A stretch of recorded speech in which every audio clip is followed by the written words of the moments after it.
afternoon and welcome to Nesta Talks, the latest in our conversational event series with today's most interesting thinkers on the big topics related to Nesta's missions and our innovation methods. For those who don't know, Nesta is the UK's innovation agency for social good. We have an ambitious 10-year strategy working to promote innovation across three missions: a fairer start for every child, a healthy life for all, and a sustainable future, where we're working to speed up the decarbonisation of homes in the UK. I'm Andy Regan. I'm Mission Manager for a Sustainable Future at Nesta Cymru, Nesta in Wales, focused on our partnership work in the devolved context, but I've got a background in energy policy from working at Citizens Advice, Ofgem, and Welsh think tank, the IWA, where we looked at how to grow renewables in Wales. So I'm very excited about today's conversation. A little bit of housekeeping before we begin. Please do join in the conversation in the comments box on the right-hand side of your screen and ask any questions throughout the event. Closed captions for the event can be accessed via the LinkedIn live stream. So we're joined today by Dr Jan Rosenow, Principal and Director of European Programmes at the Regulatory Assistance Project, the RAP, as we'll be calling it. RAP is an independent global NGO advocating policy, innovation and thought leadership within the energy community. Jan has several board appointments, including the European Council for an Energy Efficient Economy and the Coalition for Energy Savings. Jan also has a passion for energy research. He's an honorary research associate at Oxford University's Environmental Change Institute. And in recognition of his work within the field, Jan was named as one of the world's top 25 energy influencers and has been appointed a special advisor to the House of Commons as part of their inquiry into decarbonising heating. And from my point of view, he's also a big name on heat pump Twitter, which is definitely a thing. Welcome, Jan. Thanks for joining us today. Thanks for having me, Andy. I look forward to the conversation and to the questions from the audience. Yeah, hope we get plenty coming through. So we're hoping to cover the energy crisis, the future of green homes, heat pumps and electrification, flexibility and smart homes, and maybe even a little discussion about hydrogen for heating. We will keep plenty of time for audience questions, so please do start submitting them via the chat whenever you wish. So just before we launch into discussion, Jan, could you just tell us a little more about the Regulatory Assistance Project, about RAP? What are your aims as an organisation and what sort of work do you do to achieve them? Yeah, sure. So the Regulatory Assistance Project, or RAP in the short form, is a non-profit. We've been founded 30 years ago around the Rio conference in 1992 with the aim to support policymakers and regulators to craft more effective policy and regulation to advance the transition to clean energy. So that's our main goal. We also work on power markets, in addition to the topic that we're going to discuss mainly today, which is sort of heating and buildings. We also work on transport, electrification, and the transition away from fossil gas. And we work in the US, China, India, and Europe, and I lead the European program. Yeah, so it's going to be really interesting to hear about hopefully lots of examples from across the world of good ideas and the ones that we could hopefully be pushing for in the UK. So great. So we'll start getting into the meat of the discussion then. We're going to talk about the energy crisis, not a huge amount, but it would feel slightly odd not to refer to it. We're speaking, for the benefit of anybody watching this later, on the 8th of September. It's around midday.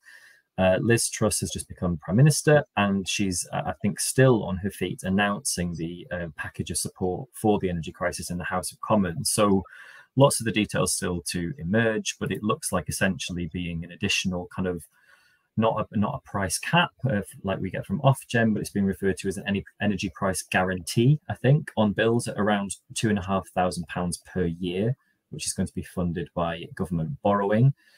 Seeing figures estimating the cost of that at up to 150 billion as a gross figure. But the Prime Minister has been keen to stress that there will be a Treasury announcement on the cost of the plans later this month. But it does appear now to be a commitment for a 2-year period. There was some suggestion it might be reviewed after 6 months, but I think what I've seen is that it may now actually cover the period up until the 2024 election.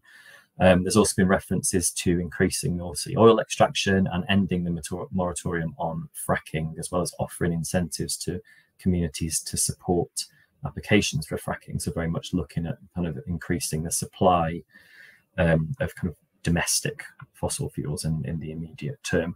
So Jan, I appreciate it's tricky to respond when, as I've said, the announcement's literally just being made, and we'll all obviously want to look closely at the details. But what do you make of what you have seen? What were you hoping to see in the government response, and what's your take on what you understand about it so far? Yeah, I mean, it's understandable that the government is doing something about the current situation. You know, that this is clearly not a minor issue. It's probably the most important challenge right now. And, you know, inflation in the UK and you know, in other places around the world is driven largely by rising energy prices. So this is a very important challenge to tackle. Is this the right package? I think it remains to be seen what is in the detail. You know, we still have to wait until the end of the month, I think, Liz Truss has said, until we see the full details of, you know, how that borrowing will actually take place and to what extent it's needed. But it's clearly important that there's help for people to pay their energy bills. What I guess my main criticism of it is that there is nothing on the demand side. You know, this is purely subsidizing energy bills, but we do not see an expansion of energy efficiency programs. We do not see an expansion of programs that would actually get us off gas. You know, there's actually talk now about, you know, getting back to fracking, and that, I haven't seen any announcements on that yet. I expect they will come in the coming minutes. But that's kind of our main criticism, really, of the package, that we see so little on energy demand. Other countries in Europe have done a lot more than that. You know, they have made big announcements on bolstering their energy efficiency programs, providing extra support already before you know, the summer, right after the invasion of Ukraine by Russia. In the UK, there has been very little on the demand side, which is something that I think urgently needs to be addressed. So that's my main criticism of what the government has put forward so far, that we really need to change, I think, the root cause of this crisis, which is that we depend so much on burning fossil gas in this country. Yeah, I completely agree with that, and I think we'll perhaps get into talking a little more about what some of those demand side policies would look like when we get to talk about homes in a few moments. But I'm interested in two things. One is a kind of a perhaps alternative proposal that RAP have made about what you called a price shock absorber to help kind of offset that problem with gas prices kind of setting the cost of the whole system. So I'd be interested if you could just tell us a little about that proposal. Yeah, without going into lots of details around electricity market design, I mean, this is a second piece that the government is yet to address. Yeah, that's not part of the announcement today, is how the electricity market might get reformed or temporarily changed to ensure that electricity prices come down. And you rightly said that gas sets the price, not just in the UK electricity market, but in most markets in Europe. Gas is on the margin, and it's the most expensive generation resource. And you know, in a functioning market, that sets the clearing price. And what we put forward is a proposal that we think could temporarily provide relief without fundamentally undermining the market. There are huge risks in tinkering with the electricity market design. You know, it's been designed over many years, and making short-term changes to it could also have unintended consequences. You know, maybe even make things more expensive, could undermine investment in low-carbon technologies. So we put forward something that could temporarily provide relief by reducing the profit that's being made by generators that still have the same production cost, essentially, as we had before the massive increase in gas prices. And use some of those profits, those revenues, to essentially lower the electricity bills in a way that does not interfere with the fundamentals of electricity market design. This is also fairly similar to what the European Commission have announced just yesterday. There was a leaked document that is being published this morning, which is very similar to what we put forward in our proposal You can find it on the RAP website if you want to read more about it.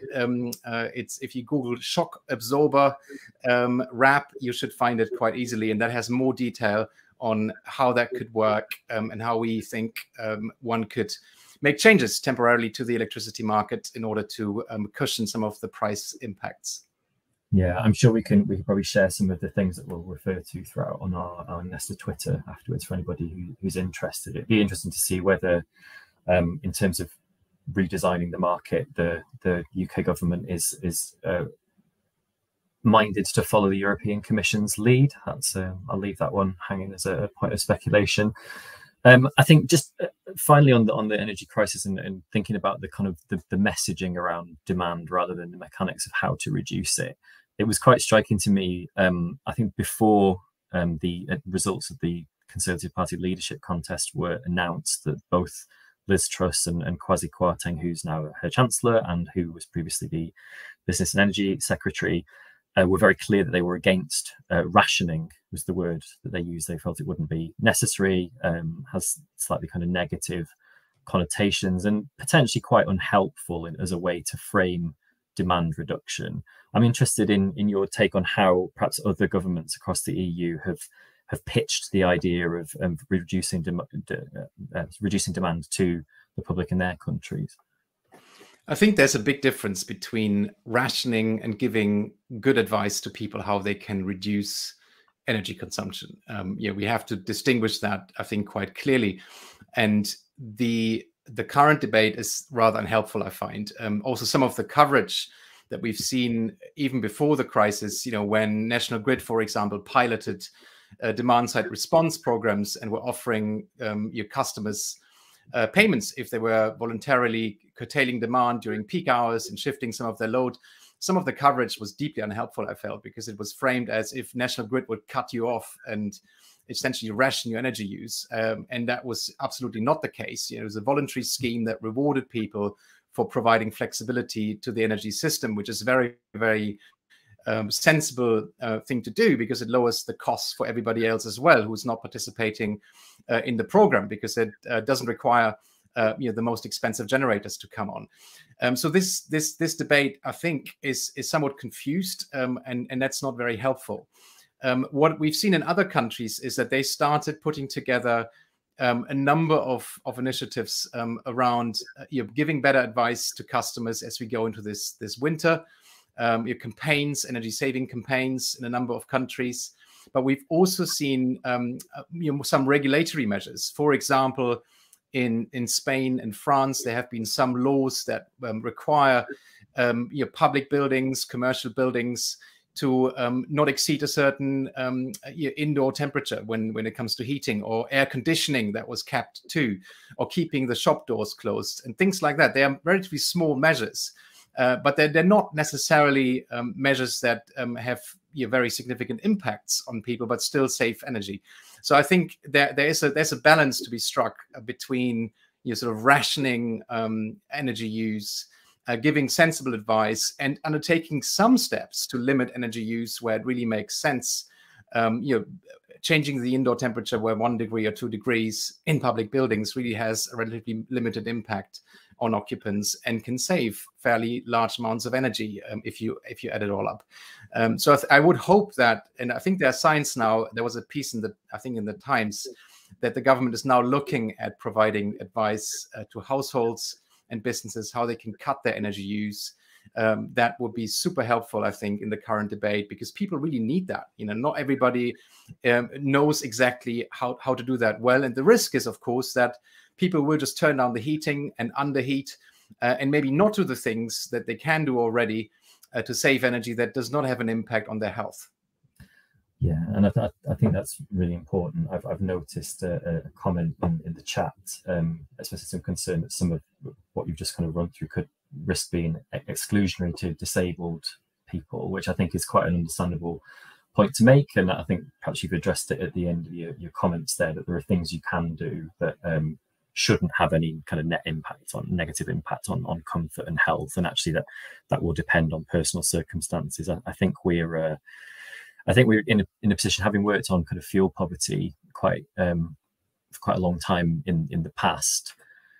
people for whom the price of gas has always been a really big consideration are already rationing and already just need some advice about the most optimal way to do that. And the group of people who will now have to think about those things has grown quite significantly. And there are, as you say, kind of good and bad ways to do it.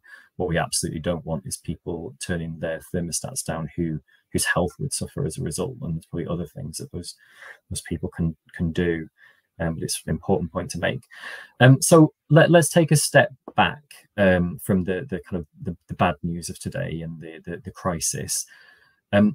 What's your sort of most optimistic vision, either as a person or within RAP, of what homes could look like in 2050 if we really succeed in all of our decarbonisation goals, and our homes are playing the best possible role in a clean system and a cheaper system?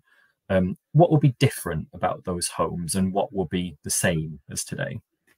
I would say three things. One is they have to be a lot more efficient. There's huge potential still in the UK and elsewhere to make our buildings a lot more energy efficient by installing insulation measures. Sometimes I hear, oh, we've done all that. It's all complete, but it's really not. We've looked at this in a lot of detail in a paper a few years back, and we found still millions of lofts that are either uninsulated or could do with top-up insulation. Lots of cavity walls not filled, and of course many solid walls that could be insulated too. So that's kind of one aspect that's very important. We've got to do much better with energy efficiency, because that reduces the total size of the problem we're trying to tackle significantly. And depending on what modeling you believe and how deep you want to go with energy efficiency, you can easily see a 30% reduction with these measures of energy use in buildings could be achieved. Then the second step is that we will no longer burn fossil fuels for heating. That is completely incompatible with net zero goals. That has to stop. So we will see buildings use a range of different heating systems, but they will not be based on fossil fuels. There will be, in my view, a lot of buildings that will be heated by heat pumps, district heating. Depending on where you are in the world, solar thermal could also play a very significant role here, and often coupled with photovoltaic to provide some of the electricity used by heat pumps on site. So that's kind of the second pillar. And the third pillar is kind of the interactivity of buildings with the grid. As we electrify more of the heat generation, it's very important that it doesn't happen in isolation, that these buildings can actually provide support to managing the grid rather than just be a burden. So that's kind of the third element, I guess, is having buildings as grid interactive resources that really can help integrate renewables on the supply side in a more effective way. So those three elements together, more energy efficiency, not using fossil fuels anymore, and having buildings as a resource to support the energy system, I think is a vision for a decarbonized building stock that can hold. And in fact, most analysts come to very similar conclusions. They disagree about the precise share of each of the technologies, of course, but I think broadly that's a vision that many people share. Yeah, it's really helpful, and fits very neatly into the sort of structure we've got planned for the rest of the discussion. So perhaps we'll sort of start with removing fossil fuels and electrification of heat in homes. So as you will know, but perhaps listeners joining us for the first time may not be aware, a lot of Nesta's work on innovation is focused on trying to increase the uptake of electric heat pumps in homes. The reason we've kind of chosen those as the option to go for is primarily because they are the kind of closest to market, if you like. They are widely used outside the UK. They're highly efficient. You can get up to 3 times as much heat energy out per unit in compared to other options, which also then means that kind of pound for pound, if you're trying to spend money on decarbonising a home, a heat pump is probably the best bang for your buck. And that's why we're behind it. We're looking at trying to increase the appeal, reduce the upfront cost, which can be quite high, and looking at the kind of wider skills and workforce around it. You also very pro heat pump. You've done a kind of myth busting thread on Twitter, which is bookmarked, and I'll probably reshare it after this discussion. What do you think is the most kind of the myth that you've identified that you're most concerned about people believing in terms of it being a barrier to the adoption of heat pumps? Gosh, that's a hard question, Andy. I mean, there are so many myths that are out there, but I think one that's really standing in the way of more widespread deployment, I think, is this belief that heat pumps cannot work in existing buildings for a variety of reasons. Some people think they don't work because buildings need to be kind of almost up to passive house standard so that you can keep warm. They may not work because you have to rip out the entire heating system that you currently have. Because of excessive costs. But essentially this perception that heat pumps may be fine in new buildings, but they don't work in existing buildings. I think that's a key barrier. And we need to do a lot better in providing the evidence that they can work. We know they can from many different pilot projects, from field studies, from experience in other countries. But that evidence needs to be shared more widely, needs to be prepared in a way that people can relate to it. It's a highly technical discussion still, and it's important, I think, to translate some of that into terms that people understand who are not energy experts, who may think about changing their heating system, may be interested in decarbonizing their heating system, but don't know where to start. And I think that's where it's important that we have ways of addressing those kinds of myths that are out there and are still being they're being repeated again and again. So it's important to engage with them in a constructive way. I don't think people who've never thought much about heating systems have the skills to kind of navigate the arguments being put to them from different types of organizations in the public debate. So it's important that they get independent advice that's robust and based on best available evidence, rather than particular business interests that push a certain technology. That is very important. So we need independent advice, and we need to have good evidence to make sure people get the information that they need to make those decisions. It's I suppose a particular challenge for when we're thinking about owner-occupiers who are perhaps hearing the message that not only do they need to spend potentially £10,000 on heat pump and getting it installed, but even the same again on insulation before they even go ahead with it. That's just almost kind of increases the barrier, especially if that's presented as being like the default, that kind of everybody's going to have to do that. So there probably is a sweet spot in terms of enough insulation. It strikes me in some contexts we're a little too overcautious about it. But what sort of home archetype in the UK, what sort of homes archetypes in the UK could get a heat pump tomorrow without really needing any kind of additional insulation at all?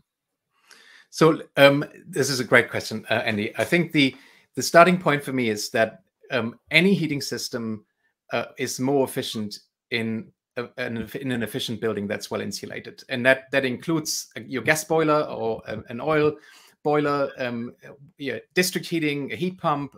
It doesn't really matter what the heating system is. It operates more efficiently in an efficient building, and that is primarily because it can then run at a lower temperature. It's called the flow temperature. That's essentially the temperature of the water that gets pumped around your radiators. If you can lower that, that increases the efficiency of any heating system, including fossil fuel heating systems. So the discussion again is somewhat disingenuous if we just focus on low carbon heating technologies and say, oh, buildings have to be very, very efficient, otherwise the heating system is not going to be efficient, and that's no good. So we better stick with fossil fuels. I think it's a much more useful way of framing this as any heating system will benefit from efficiency improvements, and it's important to try to lower that flow temperature through efficiency measures to a level that makes the entire heating system more efficient. And you can do that with actually essentially two ways. One is to just invest in fabric efficiency. That is one way. The other is to enlarge the radiators in properties. And you have the same effect essentially. What's the sweet spot? How much insulation is enough? We're actually writing a paper right now on this very question, and it's terribly difficult. it really depends on what your objective is. You know, is your objective to lower your heating costs, yeah, to really minimize them? In that case, you would probably want quite a lot of energy efficiency. If your objective is to decarbonize as quickly as possible, then you may, you know, decide to install a heat pump first, and then maybe later on do more efficiency upgrades. So there isn't a right or wrong answer here that can be given. I think it really depends on what your objective is as a homeowner, as an occupant. What I would say is that if you have no insulation at all, an uninsulated loft, no cavity wall insulation, single glazing, I would probably advise you to first install those very basic insulation measures before you get a heat pump. That doesn't mean that a heat pump is not going to keep you warm. You know, you just need a much bigger heat pump, and it's going to be much more expensive to run if you decide not to install the insulation measures. So that's sort of where I sit in the debate. But technically, it's certainly possible to heat a completely uninsulated building. Is it desirable? Is that the right thing to do? I don't think it is. I think we should insulate all buildings that have no insulation to a decent level of insulation to keep running costs under control, and also the wider energy system. You know, we think about having lots of heat pumps in uninsulated buildings. That creates significant peak load. That creates significant needs for more renewables to generate that electricity. And we want to minimize that problem as much as we can. So I think there's a strong case for insulation coupled with low carbon heating that needs to be made. I don't think it's right to just say, let's just push heat pumps into all these buildings and forget about insulation. But equally, it's not right to say, oh, all these buildings need to be passive house standard before we can even think about changing the heat source. I think there's a balance, and that balance sits somewhere in between those two positions. Yeah, I completely agree with that. And I think just on the flow temperature point and the fact that it applies to existing kind of fossil fuel systems as well, that's something, you know, Nesta again has been doing a lot of work on, looking at how to kind of raise awareness of it and make it simple for people to make that change. And I think it again links back to this underlying problem that for many households in the UK, certainly not all, but for many households and for a long time, gas has been cheap enough to waste. So we have been wasting it. And now that we're in a position where we can't, the context is shifting. So helping people make these simple changes, as well as saving the money and reducing emissions immediately, will also help them kind of just understand how their heating system works better, which is perhaps something most people will not have thought about before. Certainly not something I would have thought about previously. We have a question from Melanie Asker in the chat, which I think relates to a New Statesman piece that you've written this week, where you've argued very strongly that government policy is essential for driving heat pump uptake. And Melanie's asking, you know, what steps should the government take to increase uptake of these systems? And I was going to ask you, what are the best examples of policy from other nations to achieve that, and how transferable would they be to the UK? Yeah, that's clearly an issue that we found, and yeah, just yesterday we published a paper in Nature Energy on the kind of global trends in heat pump markets around the world, and also looking at what are the policy drivers. You know, where do we see most growth, and what's actually driving that? And what we find is that it's often a combination of different instruments. What's very important at a high level is to give clarity to the market. If there's no clarity as to what the direction of travel is, there's not going to be investment. There's not going to be the kind of new business models we need to see, the innovation that we need to see. And that in turn will then hold back customer demand. So we need that clarity. And that clarity can be given through a variety of means. I mean, everybody in this meeting who's listening probably is well aware of the government's boiler upgrade scheme, which is a grant scheme in the UK, but it's a very modest scheme. It funds about 30,000 homes over a period of 3 years every year, so 90,000 in total to install a heat pump. You compare that to the annual installation of gas boilers, which is about 1.7 million per year. You can see immediately that that's a relatively modest program to drive uptake. So funding is one of the pillars, and other governments have been much more generous. I mean, the extreme end of this is probably Italy's super bonus. If you've never heard of it, it's worth Googling. you essentially get paid 110% of the investment costs of a heat pump in Italy, which, my personal view is probably too much. It's a bit excessive, and there have been some problems with the scheme because it's been overly generous. But that's kind of the other extreme end of the spectrum, where governments have put in significant funds to drive the heat pump market, or energy efficiency measures more generally in this case. I think a second pillar is regulation, and it's not something that is widely debated right now in the UK. But the government has committed in its heat and building strategy to phase out the installation of fossil gas boilers by the mid-2030s. But there is no regulation yet that actually backs that up, and it's unclear as to whether there will be. Other countries have moved a lot faster on that. Two examples. One is Germany. In 2024, all newly installed heating systems in Germany need to run on 65% renewables or more. And in the Netherlands, by 2026, installers will no longer be able to install what they call standalone fossil fuel heating systems. Hybrids are still allowable, but you can't just have a new gas boiler with no secondary heat source alongside. So regulation clearly could play an important role too. And we see already in Germany and the Netherlands, massive uptick in the deployment rate, significant investment happening, more manufacturing capacity, the workforce is expanding, customer demand is going up, because there's this direction of travel that is very clear now in those two countries. But that's politically difficult. There's no question about it. It's not easy to do that. And there are lots of bumps along the way. I'm not saying this is easy, but it's a serious question, I think, to ask: how do we get to the rates that we need to meet the climate goals? I don't think we get there by just providing a little bit more subsidies. Essentially, we need to really fix regulatory signals in the market to make sure that there is this investment that we need to see. And then finally, the imbalance between gas and electricity prices in the UK have been a serious barrier. There hasn't been an economic case for heat pumps. That is starting to change, and we've done some analysis around that. And that's mainly because gas prices have risen faster than electricity prices have. That changes the economic benefits of heat pumps versus gas boilers in the UK. But other countries have done more. They've actually shifted some of the taxes and levies away from electricity, maybe onto gas, or maybe into general taxation.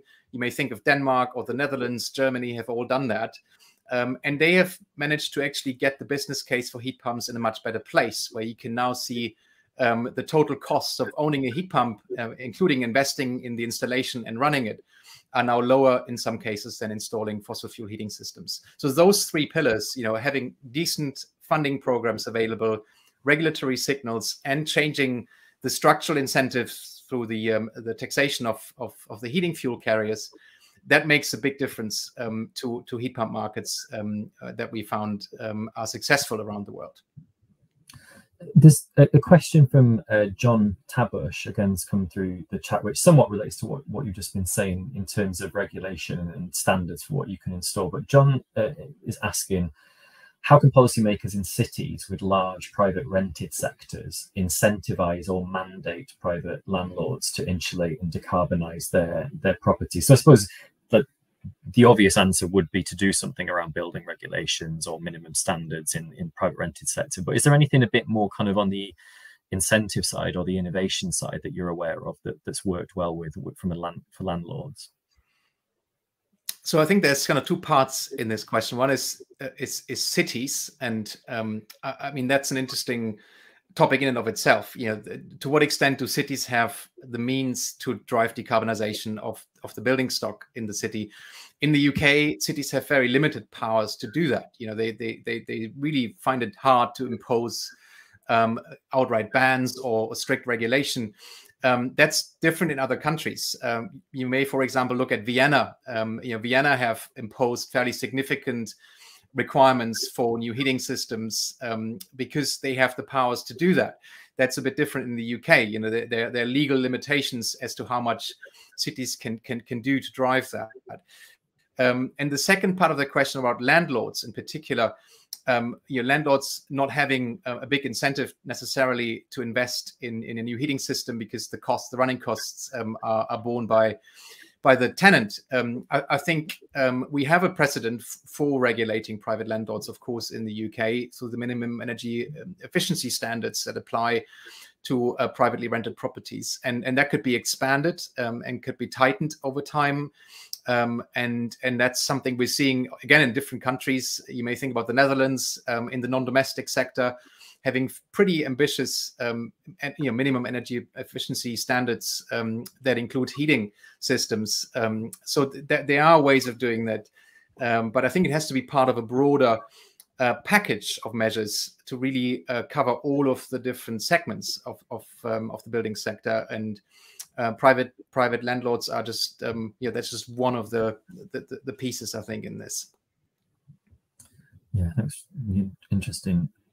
Another question from Nathan Gambling, who's a friend of Nesta and host of the Beta Talks Heating podcast, is asking whether there's anything installation engineers can do to help drive forward the policy needed. So the folks who are actually out there kind of doing these changes to homes, what more could they perhaps do?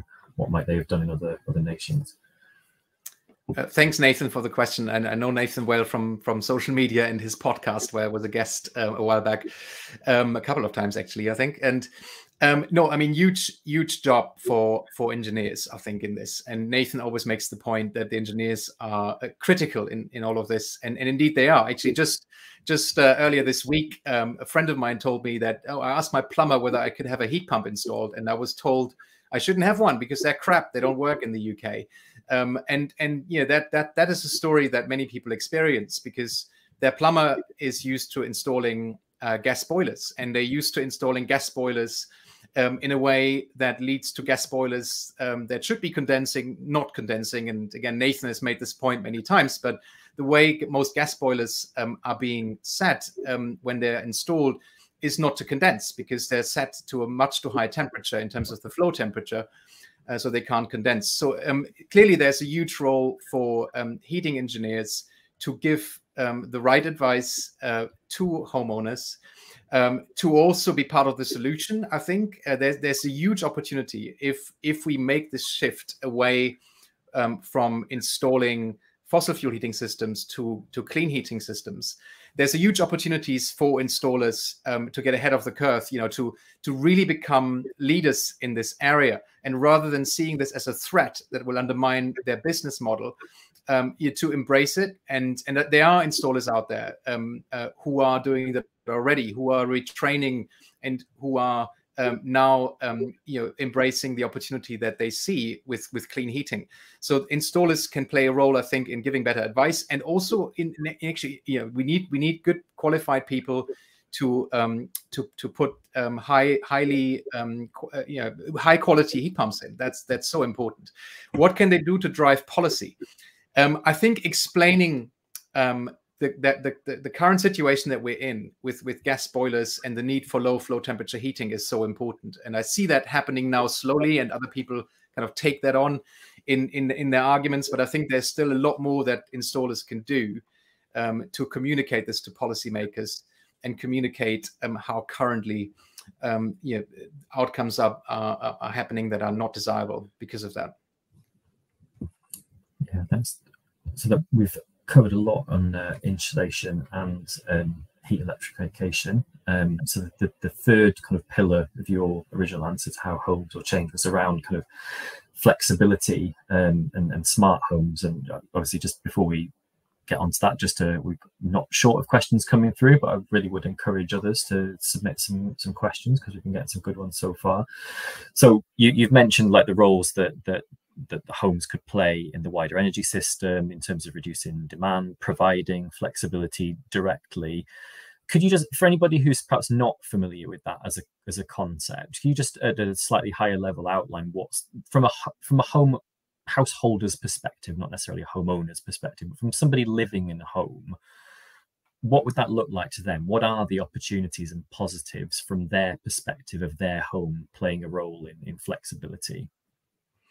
Yeah, sure. And I might use my own home as an example here, because we've been doing this since the beginning when we had our own heat pump installed in 2019. So that, yeah, and of course the current situation with electricity prices is completely different now, because we are in crisis mode, and electricity prices are no longer what they used to be. But back then, there were time of use tariffs. You could benefit from lower rates if you consumed electricity outside of peak hours. Peak hours in the UK are 4 p.m. to 7 p.m. And if you consumed electricity outside of those hours, you essentially get a discount, and you pay more if you consume electricity during 4 to 7. So what that means then is, if you can run your heating system in a way that prevents usage or minimizes usage between 4 to 7, then you see a reduction in your bills, compared to a situation where you just ignore that, and you basically run your heating system in a way that doesn't take that into account. That can deliver huge financial benefits. We saw our energy bill drop by 60%. That's total energy consumed by just participating in providing flexibility services and benefiting from a time of use tariff. Why is that an opportunity?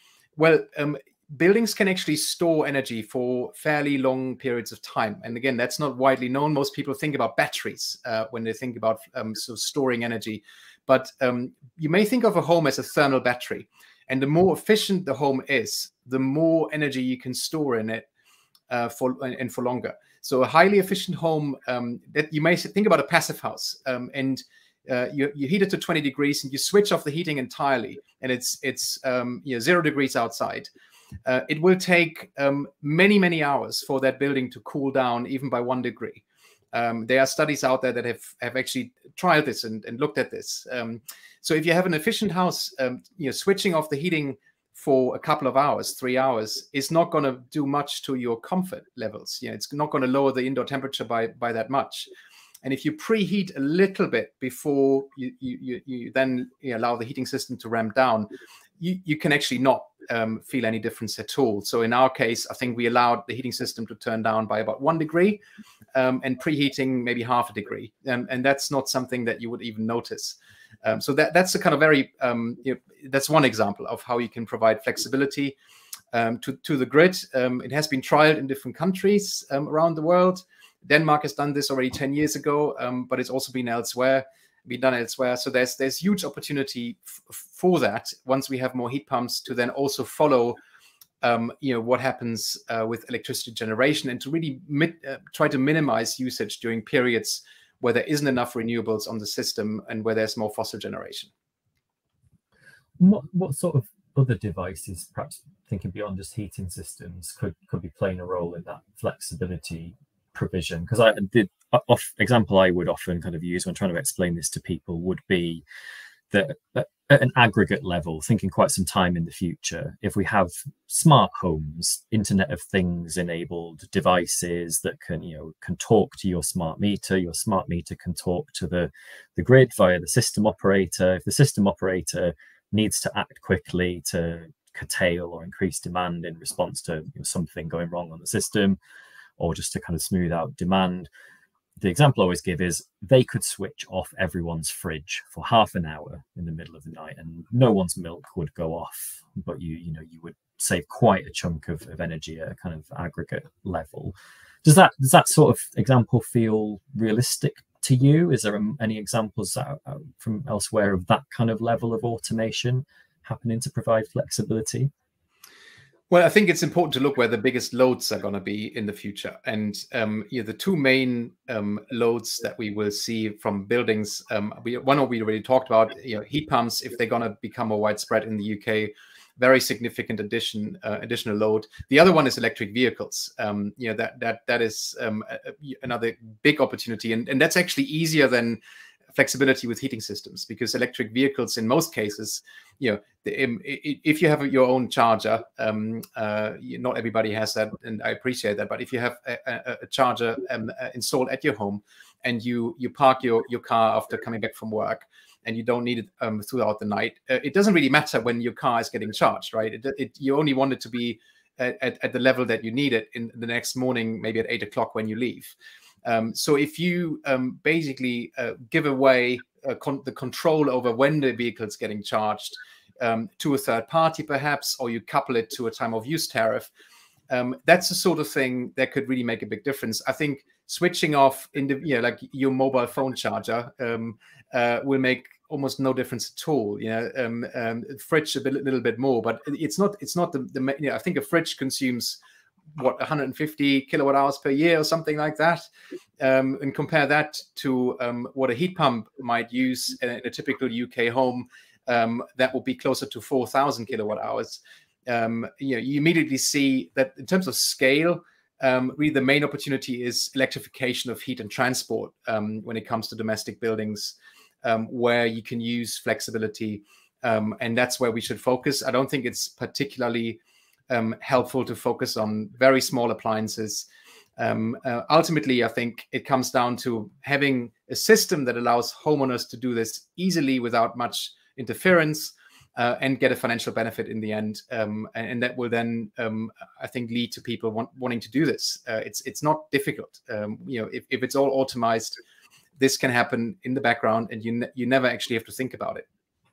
Yeah, you'd need quite a lot of fridges, I suppose, for that example. I guess I'm thinking kind of at an aggregate level. I think I'm interested in what you think then this kind of barriers might be to unlocking these benefits in practice. So some of them might be behavioural. I think we're again looking at some work to try and understand how willing people are to surrender that sort of control over their heating system in particular, which probably my hunch is that feels much riskier than the car charging example. Regulatory, is there any change within the UK regulatory system that we need, that you're pushing for to unlock this, or is there any kind of technical barriers, any things that we need to invent to make this happen? What are the main things kind of that we need to overcome to unlock this potential? Well, I think technically this is already possible, but the main challenge I see is the integration of all the different devices. If you have solar PV, maybe a heat pump, maybe electric vehicle, maybe a battery, and you want to optimize all of that, and then also provide grid benefits, somebody needs to pull all that together and make that easy for you. And I don't see that happening enough yet. There are some companies out there in the market trying to do that, but there's a lot more potential for those kinds of solutions. Very often you will find that you don't have that integrated solution. You might have somebody who says, yes, I can install you a car charger that can provide that flexibility for you, or I can optimize your heat pump. But actually having one package that integrates all these things together in a very straightforward way, we need to see more innovation there, I think, in terms of business models and more offerings for consumers. Some people will have concerns about giving away control, and allowing someone to essentially run your heating system or charge up your car, or run any other devices. Maybe you discharge your battery and things like that. And that's those concerns are important. I think we need to take them seriously. And I think there need to be ways of essentially pushing a button and say, no, I want to override whatever happens right now in the background. Again, this has been trialed in different places, and the evidence so far I've seen is that most people do not override if your demand is being met. Let's say you want a certain temperature indoors, or you want your car to be charged in a certain way. And if that is guaranteed service, you're not going to override that. But there needs to be an option for that, so people feel that they can be in control if they want to. Regulatory barriers, well, there are many. I mean, one is who actually can sell the flexibility services to the electricity markets. Aggregators could play a role here. In the French market, we see a lot more of that. We see aggregators already doing that. There are barriers to participating in some of the different markets that we have in the UK, that prevent entrants from providing demand-side response services and sell them. So there's this, and I could go into more detail, but I think that will probably be too much detail for this discussion. It has to do with, for example, limitations as to how large your offering has to be when you put a bid into the electricity market. then that can prevent smaller aggregators from participating, and there are others too. But there clearly is a role, I think, for this. And National Grid, in all of their studies, point out again and again that we need that flexibility. You know, it's going to become a critical component in the power system that we will have in 10, 15 years time. It needs to be unlocked. The technology is there, but I think what's still missing is actually pushing that through the right incentives and then seeing the right business models and offerings for customers. Yeah, I think you're right. I could probably quite happily talk about those examples for another half an hour, but we are entering the last 10 minutes of our discussion. So perhaps to move on with, I think one final question from me on the flexibility side. You mentioned earlier some of the coverage around National Grid's proposals around curtailment and time of use, and I'm sort of seeing something of a narrative emerge around smart meters or smart grids, which are clearly fundamental to unlocking all of this, is having a grid that can talk to the network. Two things that seem to be coming out recently: concerns that smart meters can be used to cut people off remotely, where previously a warrant would have been required to enter the home and physically cut somebody off. And also a bit of a narrative that essentially that time of use and charging people more at different times is kind of just another new way for suppliers to rip people off effectively. And certainly we know from looking at some of the kind of legacy time of use tariffs like Economy 7 that people were not always seeing the benefits of those tariffs because they didn't understand how to make their home heating system interact with them in the right way. So again, like how can we sort of counter that sort of narrative in the UK, where our smart meter rollout has been quite delayed and quite fraught with problems already, and perhaps get people feeling more positively about that sort of control? I mean, you don't even need a smart meter to benefit from a time of use tariff. That's important to understand too. Yeah. There are other ways around this that would still enable you to benefit from a time of use tariff. But I think the skepticism around some of this is to do with I guess a fear that it gets ever more complicated, and suppliers might make offerings to customers that they don't understand. I mean, and this discussion is not new. I mean, it's one that has emerged many years ago in the US context, where there was a discussion about real-time sort of energy pricing, where your tariff kind of is coupled to what happens in the wholesale market. And I mean, I guess the argument that's often been made is that what about vulnerable customers who don't understand how these prices affect them and what they can do about them? How can they modulate their energy use? And if you're exposed to a real-time tariff that is coupled to the price of electricity in the wholesale market, and you don't know what to actually do about it, then you might suddenly see your bills rise quite significantly. We've seen that in some cases, and there are examples of that. What I would say is that it's important to have a range of offerings. There will be people who don't want to participate in any of this, and that's fine. They can have a flat tariff. There will be people like me who are very willing to have a highly volatile energy tariff and give away control to someone else who can modulate my heat pump and my EV, and I'm willing to take that risk. And there will be people in between who want maybe like a simple time of use tariff, and that's it, but they don't want to have something that's more complicated. So I think we need to have a range of different offerings out there, and making time of use tariffs mandatory for final customers. I think that's not a step I would advocate for. I think it needs to be voluntary for sure. We can have time of use signals also further upstream. You may think about network tariffs and things like that, which would then encourage third parties to come up with offerings to encourage people to participate in flexibility. So I think there's different ways around this. The risk doesn't have to sit with the final customer, I guess is what I'm saying. And different people are willing to accept different levels of risks, and the market should provide offerings to accommodate that.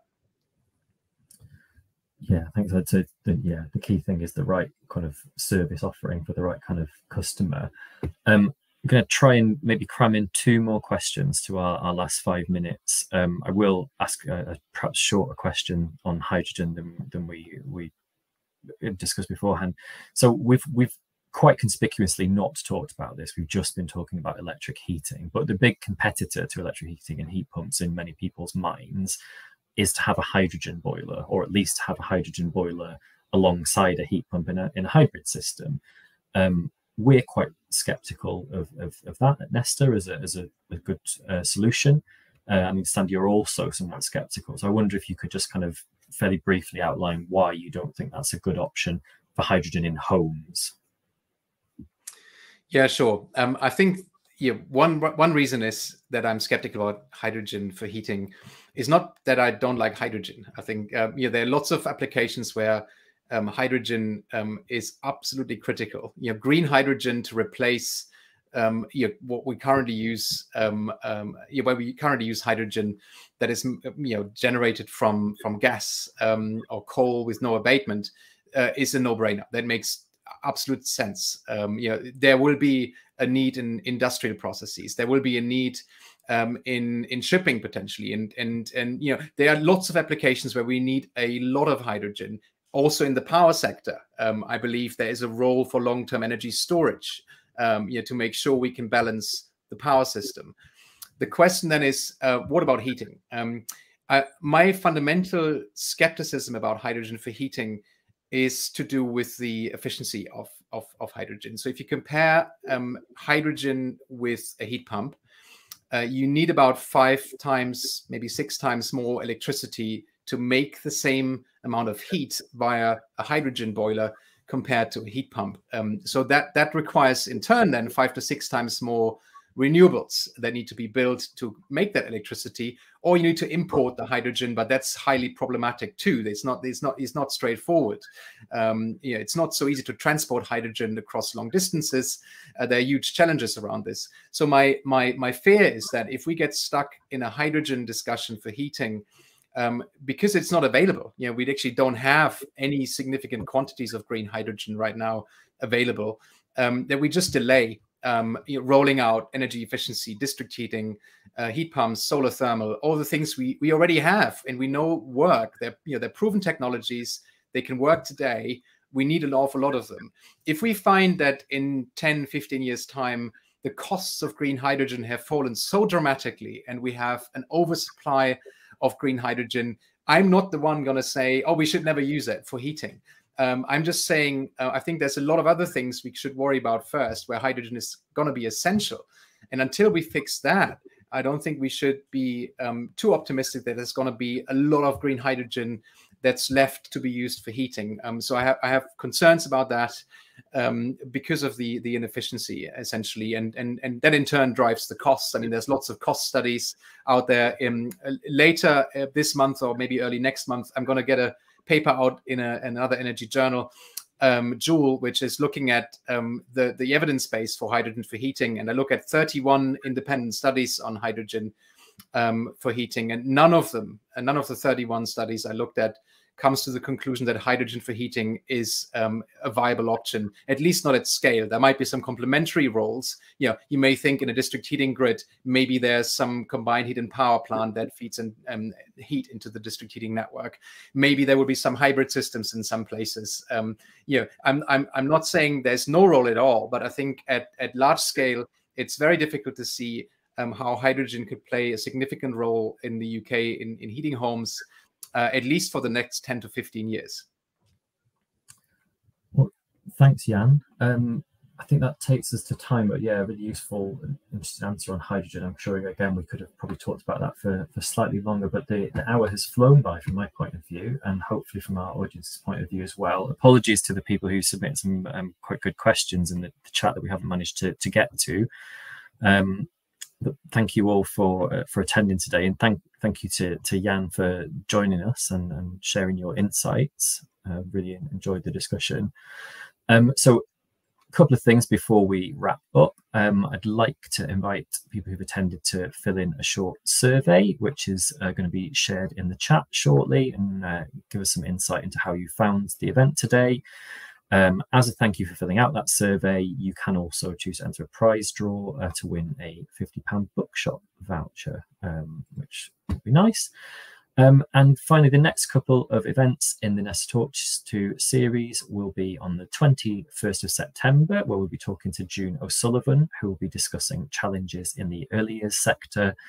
And for those who are interested in the Sustainable Future mission, the next Nesta Talks 2 on that topic will be on the 18th of October with Sarah Merrick. So Jan, thank you very much again for joining us today. And thanks again to our audience, and see you next time. Thanks for having me.